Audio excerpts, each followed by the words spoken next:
In this video, we'll show you how to approve customers once they have registered on your website.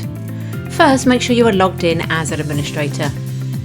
From your main navigation, select Reports and then Customers. Customers who have recently registered will be shown first, or you can use the search form in the Manage menu to locate any existing customers. Once you have located the correct customer, click on the drop-down Manage menu and select Approve. A modal window will appear for you to confirm. Click on the Approve button to approve the customer. The customer will receive an email to advise them that their registration has been approved. And that's it, you have now successfully approved a customer on your website. Head to our other tutorials and FAQs for any further guidance you require, from setting up events to holding a raffle. Thanks for watching.